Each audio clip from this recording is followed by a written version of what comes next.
This meeting of the Group Insurance Committee is called to order at 4 p.m. on June 24th, 2026.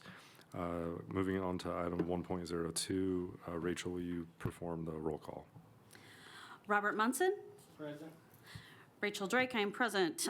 Joseph Silvera? Present. Mike Martindale was not able to attend. Keith Killian? Present. Brenda Costello? Present. Kaylee Krentz is not able to attend. Gwen Parthos is not able to attend. Jeff Bozzo? Present. And Jackie Wiebe? Present. Thank you.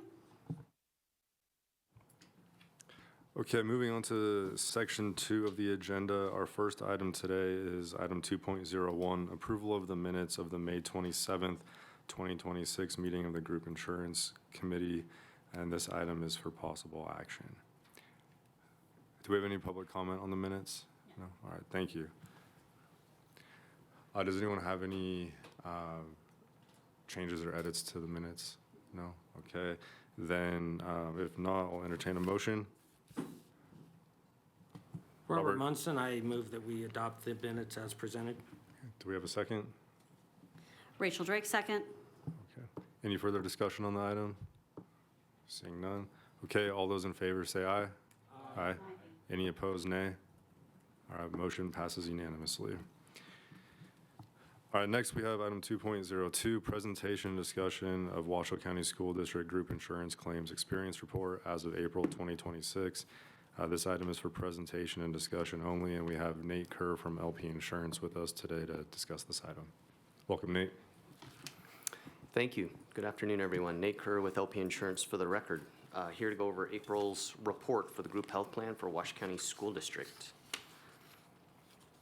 Turning to the executive summary, enrollment, line 1 for employees was up about 1%, averaging 7,531. Dependent units, i.e. those number of employees who actually carry one or more dependents, was up about 1% at 2,319. The total number of dependents, i.e. belly buttons, 4,559, which is about up 1%. Line 4, net paid claims, so that is total paid claims taking into account RX rebates and any stop-loss reimbursements to give us net paid, is up about 20%, running at 7.9 million. When we take that and divide it by the enrollment to get a composite, we can see overall that the cost is up about 19%, averaging $1,050 per employee per month. Our fixed costs, line 6, up to $402.95 for the month, which is about 25%. And then total plan cost, all in fixed cost plus net claims, $8,310,000 for the month, which is up about 20% on average over the prior period. Taking that into account down to composite, ends up at $1,103 per employee per month, about a 19% increase. Line 9, large claims, those claims that are over 50% of our specific stop loss, is at 6 year to date, compared to 11 in the prior period. So a little bit above pace, but relatively similar to the prior period. Turning to Exhibit 2, just a good visual as always to kind of see where, and this is at least I think a helpful exhibit when talking about rates, which I know are coming. But to give you an idea of where revenue and claims are floating around, not only historically, but currently and most recent. Turning to Exhibit 3, notables, really what I think I would call your attention to is line 35 down at the bottom there. You can see that the first 3 months, January, February, March, we got off to a hot start this year, the plan did, which is why some of the numbers are pretty big in the executive summary page. So thankfully, April cooled off a little bit, back down below where we would expect it to be. So off to a bit of a hot start. And then turning to the large claims.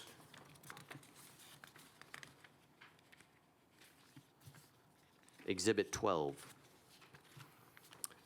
The number of claimants through the month of April who have gone over 300,000, which is our 50% threshold, is now at 6. There were 2 more new additions in April. Our big one there, claimant number 1, you can see that there was some edits or corrections from March to April. Obviously, that number went down a little bit, but hopefully that number stabilizes. That's quite a big number. Then Exhibit 13, those that have gone over spec, obviously our big one has. These are what we would expect would come back to the plan in form of stop-loss reimbursements at some point in time.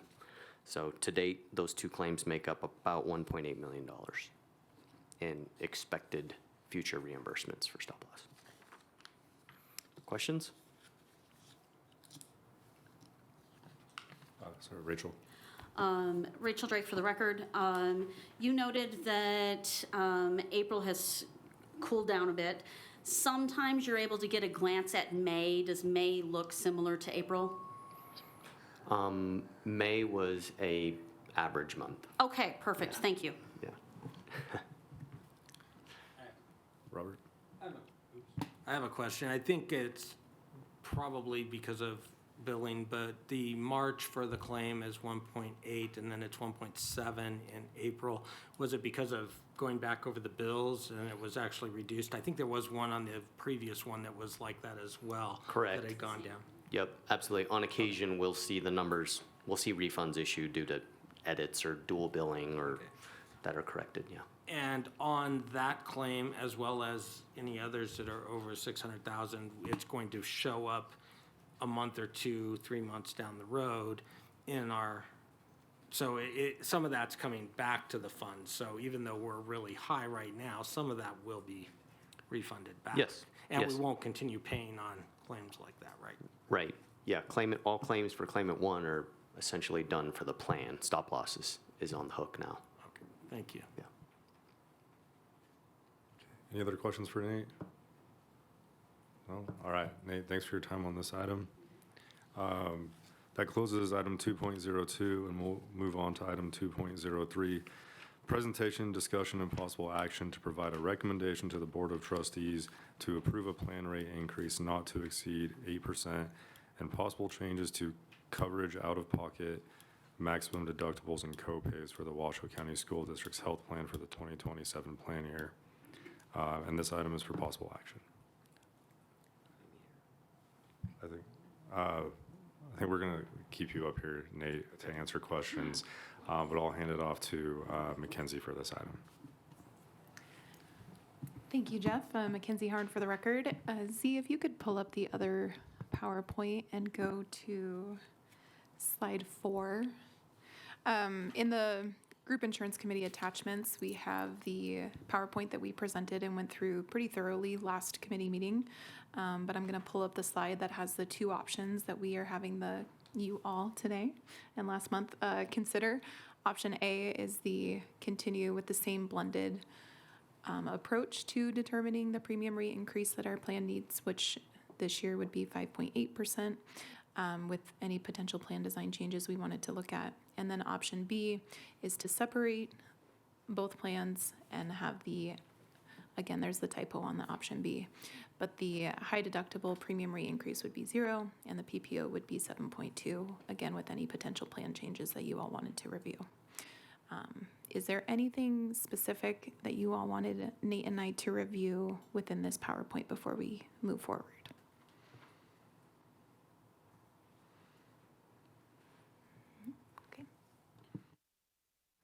Thanks, Mackenzie. So if there are any questions for Nate and Mackenzie on this, we can open it up for discussion. So let's go ahead and do that. Does anyone have anything they'd like to discuss on this item? Sorry, hold on. Thank you. Do we have any public comment on this item? Okay, thank you. Now we'll open it up for discussion. Robert?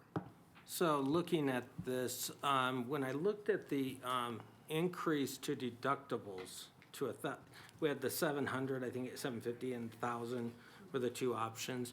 That was I can't remember the exact amount. It was a 1.52 percent. And honestly, I've been on this committee, I don't know, 15 years plus, for a very long time. And I know that it's been since the early 2000s since we've raised deductibles. And although I have been, I think one of the reasons we haven't raised deductibles is because I have sort of fought against that for years. I do think when I look at the discrepancy between the high deductible plan and the regular plan in the amount that they cost to run those plans, it was the same thing that happened with the EPO and PPO in the past, that one way to mitigate that is raising the deductible perhaps to $1,000. I would say that, remind people that we do also have a GAP plan that reimburses for expenses on, I think it's 5, like co-pays a year, and it also has like $100 on surgeries and things like that. There are some things that come back that help with those, and as well, if I have to take, or if I have to go to the emergency room or I have to go to urgent care or something like that and I pay the copay, raising copays makes no difference in the plan, really. When we look at the numbers, it makes such a little difference that you're nickeling and diming our members to death. Whereas raising, I think, the deductible is one way of getting at least to 1.52% or 1.5% of that number of 5.8. So that's one of my thoughts. Thanks, Robert. Seymour, could you please go to slide 6? Was it option 2 on this slide you were referring to? Yes. Okay. Is that, 153. yeah. The slide before is out-of-pocket maxes and has 1.52. So I just want to, yeah. Okay, so, This is 1.53. correct. Yeah, and that's option number 2 you're referring to there. Rachel? In talking with a number of members, they were also very surprised to hear that deductibles hadn't gone up in such a long period of time, and seemed to think that there might be an appetite for increasing deductible to keep the cost of the premiums down, but also to encourage people to be perhaps a little more conscious consumers of where they're spending their money and how they're spending their money. We had a lot of discussions about the GAP plan. Many people still unaware, and so we do need to raise awareness on that. But there does seem to be a possibility that this might fit for where we're at right now, to increase deductible and possibly even increase the out-of-pocket max. Okay, thank you. Any discussion or comments from any other of the committee members? Jackie? The little, there you There go. we go. Got it.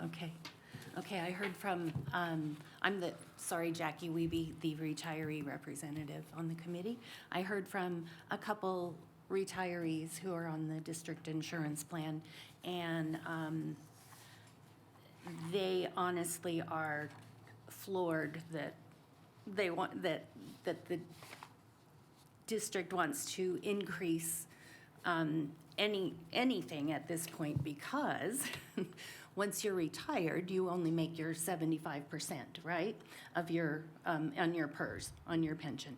And then many of us, myself included, are working an additional job once we've retired so that we can pay for insurance.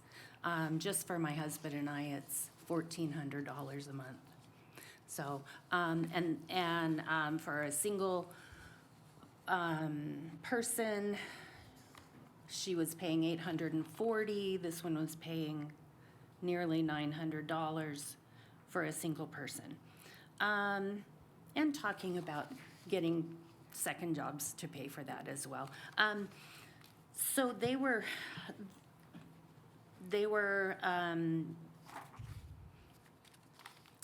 wanting to discuss not passing that cost on to retirees and people with dependent children. I think one of them was very concerned about that, and the use of insurance. A lot of people don't really need to use their insurance as much, and then a lot of people do with this one that I heard from is immunocompromised, and so absolutely has to use the insurance, go to the hospital.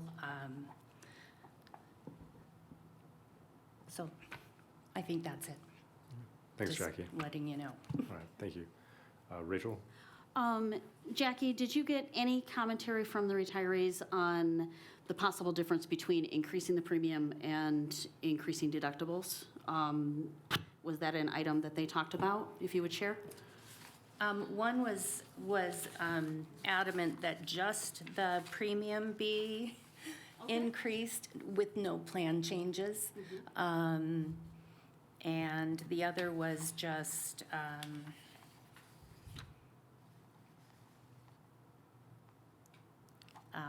just wondering about the different plans, PPO and the HMO, to see if, you know, if there were differences in price. The HMO is not really an HMO though, right? It's a qualified high deductible plan. Yes. A QHDP, Right. yes, Okay. yeah. So also referred to as the HSA rather than the HMO. All right, thank Yeah, you. no problem. Did I answer your question? Yes, thank you. All right, thanks. Okay, were there any other comments from committee members on this? Robert? My concern is we raised rates last time significantly, probably not as much as we probably should have, but with the current rate of inflation and cost of healthcare going up, and we're looking at what's happening with the plan, I know we have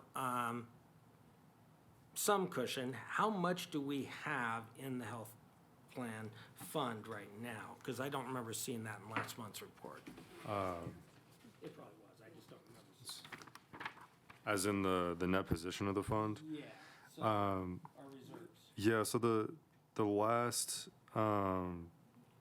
meeting, as of December 31st, we had 25.9 million in the fund's net position, which was a decrease of 5.6 million from the beginning of the year.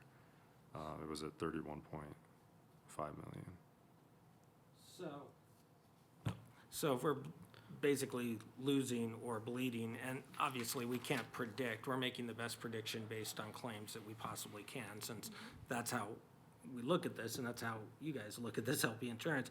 But if we're losing about $5 to $6 million a month, you know, we do have to, I think, look at coming up with that difference. And one way of doing that is, I think, raising the deductible. That does 1.53. I think you're looking at a total of, I think the other slide said you were looking at 5.89 somehow coming up with, if we continue to blend the two plans, which is what we've historically done. And so, you know, basically, we just need another, say, 4%, because if you had 4 and 1.53, we're pretty close to that number. Right. And 4% is about half of what we did last year.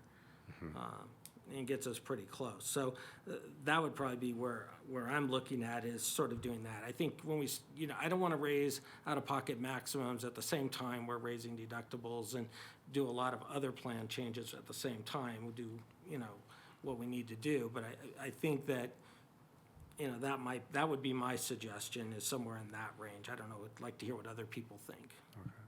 Real quick, just to clarify, the change in the net position, or the loss for the 5.6 million, was for the entire first half of the year. So, correct. So it was just about $1 million a month. Okay. Yeah. Okay. So if you take $1 million a month, I mean, we have 25 million in there. We're going to be getting some money back from the stop loss. We also get our prescription rebates throughout the year. Those blend in. We don't get anything from PEB anymore, do we?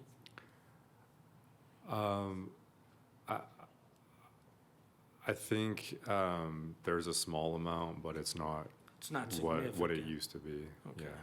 So, and obviously, I think that, we do need to raise, at least in my opinion, raise the rates. I just think that we can mitigate that down, 2, 3, 4% by looking at other options. And I think that, for me, that's raising the deductible. Did any committee members have any feedback for what Robert was asking for? Or on Robert's comments? Rachel?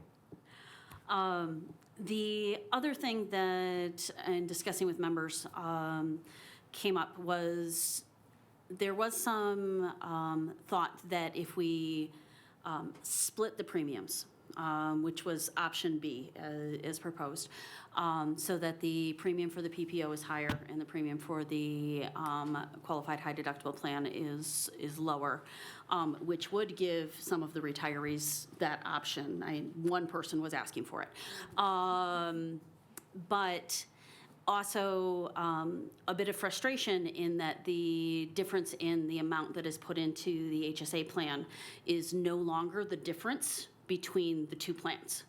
Now, that was a decision that was made outside of this committee, and I think that as we're addressing this, one of the things that we need to address is bringing the HSA contribution amount back up closer to that difference. So what I'm saying is that I had some people interested in differentiating the premiums, and they would like to see the HSA amount be more of what it was intended to be, the difference between the two plans prior to a differentiation. Thanks, Rachel. Robert?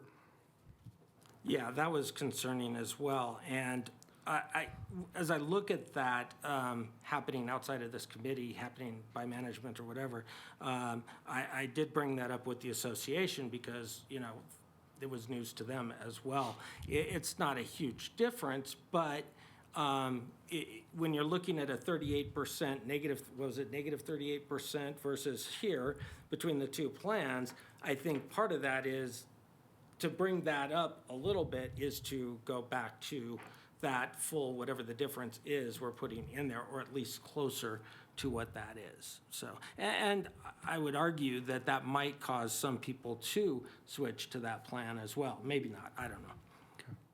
Okay. Well, Sorry, Jeff, to clarify, Robert, do you think that moving to a historical HSA contribution model would it support people in moving to the high deductible or support people in moving to the PPO? Moving to the high deductible. Moving to the high you know. deductible because there's an increased contribution. Right, Okay, right. thank you. well, we've had some good discussion. I just have a quick question. Yes, Robert, go ahead and ask your question. Sorry, I have a quick question. What is the difference, because in the past, it was the full amount of the difference between the two in premiums.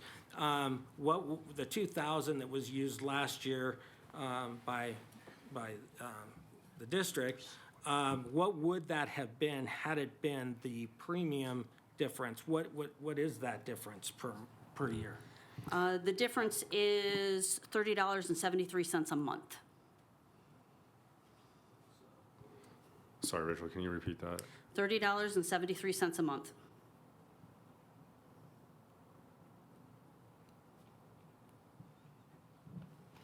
Rachel, are you looking at 2026 rates? Yeah. Okay. Okay, well, we've had a lot of good discussion so far, and I think there's options available to adjust rates or plan design changes. So there's not any further discussion. We can entertain a motion on the item.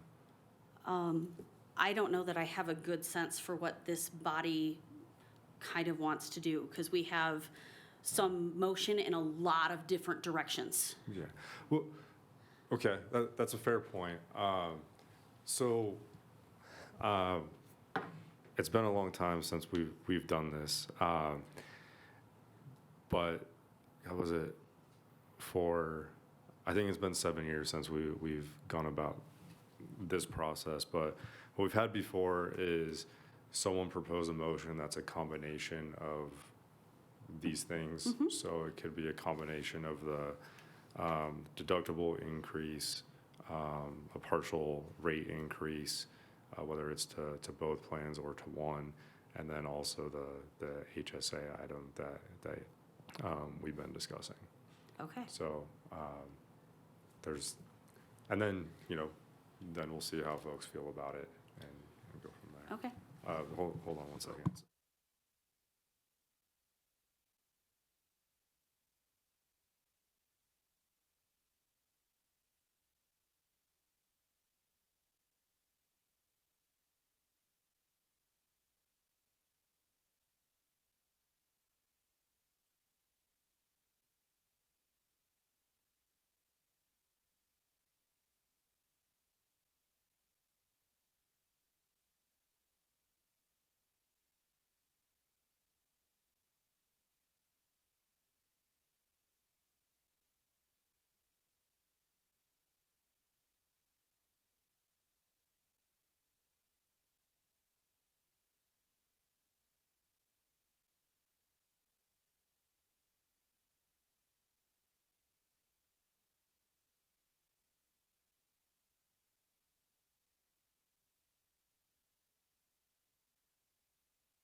Okay, so unfortunately, the item, or the title of the item doesn't include the HSA contribution rate.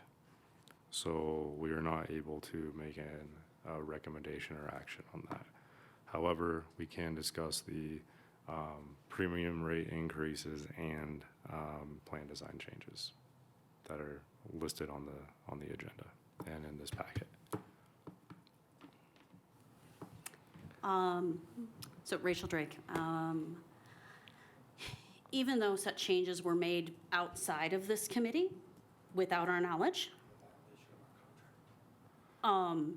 because then I assume we revert back to the understanding of this committee, which is the HSA contribution was the differential. Yeah, even this discussion is outside the agenda item. And so it'd be my recommendation to the committee chair to stick with the Table agenda that. item. And if there's, Plan changes, right? well, it's plan rate increase and possible changes to coverage, out-of-pocket maximum deductibles, and co-pays of the health plan. This is not And coverage? design changes, That's not on the agenda. so we can't change the deductible. That's a design change, right? Plan change. No, deductibles are specifically mentioned in there. Sorry,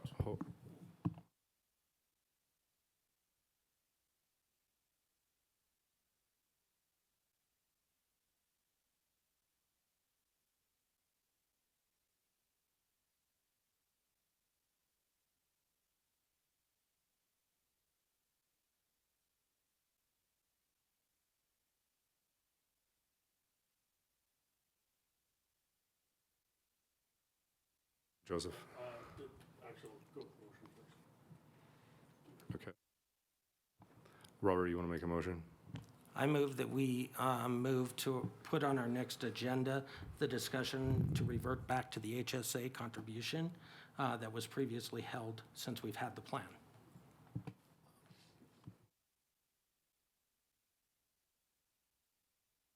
Item 2.03 to the next scheduled meeting.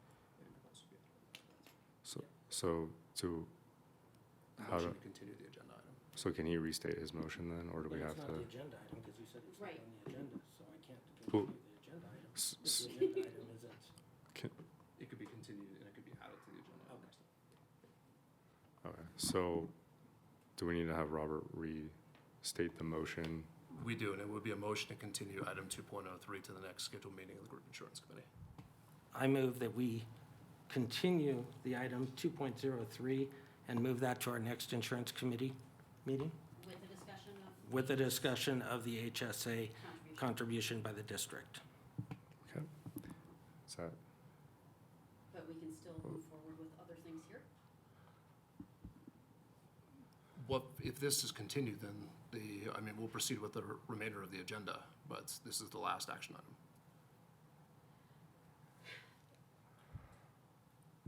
Okay.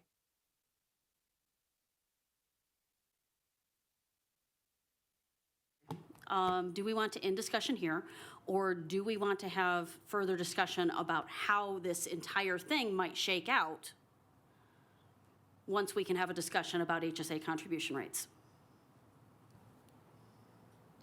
Because ending this discussion right now is not where I expected this to go. yeah, and I think, Rachel, I think that's fair. I didn't expect it to be ended at this point either. So if we keep the discussion, around what we can talk about on the agenda, then we can proceed. But we do have a motion on the floor. So do we have a second on Robert's motion? And the second would be to end this item and end this discussion. Well, the motion was to continue the item, this whole item, to the next scheduled meeting. Which would end it for now. It would be continued to the next scheduled meeting.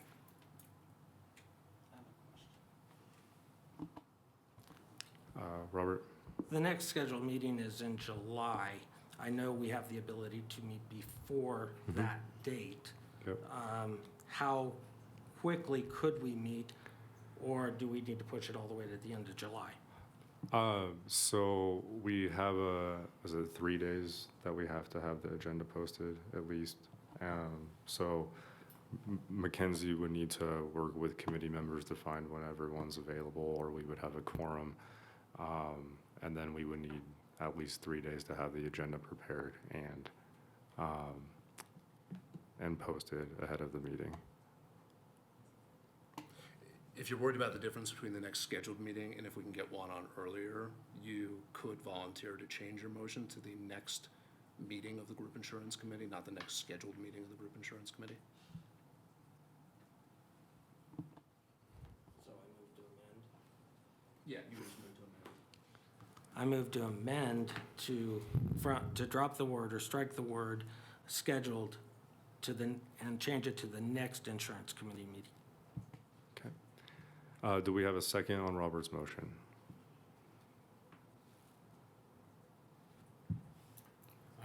Keith Killian, for the record, I second the motion. All right. Any further discussion on this item? Yes, simply as a point of Robert's rules that I don't always understand. Do we have another option to simply discuss the HSA contribution piece later, but continue to discuss and line up things here? It's not really a rule of parliamentary procedure, it's a rule of notice Okay. and open meeting law, so not for this meeting, because it's not agendized. I understand we can't discuss the HSA contribution piece. Can we continue to discuss the other pieces? Within this agenda item, I mean, there is a motion on the floor, it has been seconded at this point. Yep. And so there needs to be a vote on that, and if there is a vote on that that is in the affirmative, then this agenda item would be closed. I fully get that. I am asking, is there another opportunity or another option? Because we ended up here because Robert was told this was the option. So can I make sure I understand what you're Yes. asking, Rachel? So you want to continue to discuss and possibly make changes to the rates and plan design changes, but then come back to a future meeting to discuss the HSA contribution? Yes. Okay. Would that be, I guess we would just have to bring it back as a separate, we'd have to exclude it from any action, but bring it back as a future agenda topic. Well, we could renotice as a future agenda topic. I mean, if there are items within this agenda that feel still need to be discussed, you could withdraw the motion, have the discussion, and then re-raise the motion. That is a possibility.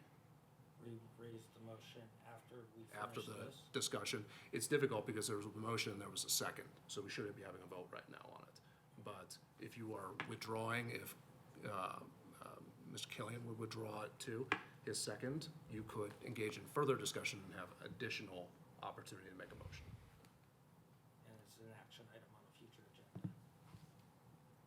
Well, you would need to, Discussion and then action later. you could wipe the motion clean, have the discussion, and re-raise your motion to have it continue to a next agenda.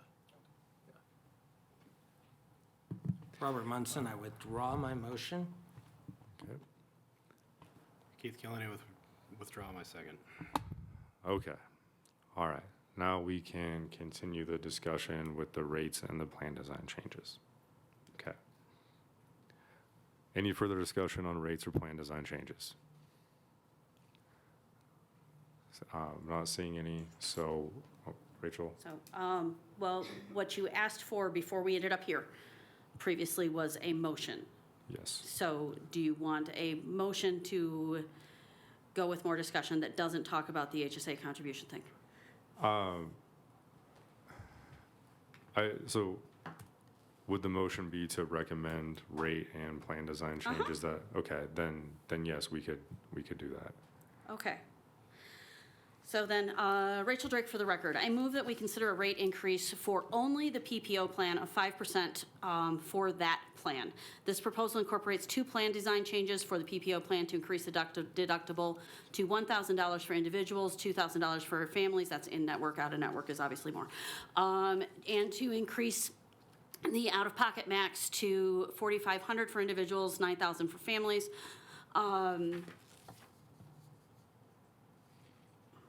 Yeah, that'll end that. Sorry, just so, can we bring up the options for the out-of-pocket max on slide Sure. 5, It's please? the first option. Option 1?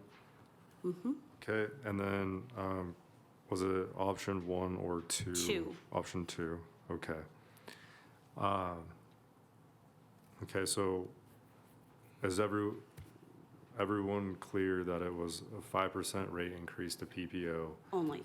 only, plus the increase of out-of-pocket max as laid out in option 1 on slide 5, and a PPO deductible increase is laid out on option number 2 on slide 6. Okay. Then do we have a second on Rachel's motion? Joseph Severa, I second. Okay. Do we need to have public comment again? No. No, okay. Again, but you probably should have discussion before entertaining the second. So discussion on the motion. All right, any discussion on the motion? No? I have a question. Okay. So we're looking at raising the out-of-pocket deductible. We're looking at increasing the out-of-pocket max. The two of those, the out-of-pocket max is it's option 2, right? Yep. 1.5 versus 5.3, and then the deductible is 1.5 as well, so we're looking at 3. No, one of them was 0.5, one of them is 1.53. Okay, okay. And so I took. So that's 2%, and then you're off of adding, The 7.2 for only the PPO, which would keep us flush, and I dropped it to a full 5%. So a little more than what I took off. thank you. So Robert, if you add the 1.5% from the option 2 deductible and 0.56 for the option 1 out of pocket plus the 5, you get to 7.09. And to be clear, when we were looking at that, that's the option B where we are not blending, or not blending the two rates, rather than going for the 5.89 blended rate. Okay, thank you. Okay. Any further discussion? We already have the second, right? Okay. Okay. Seeing no other discussion, we'll take a vote. So all those in favor, say aye.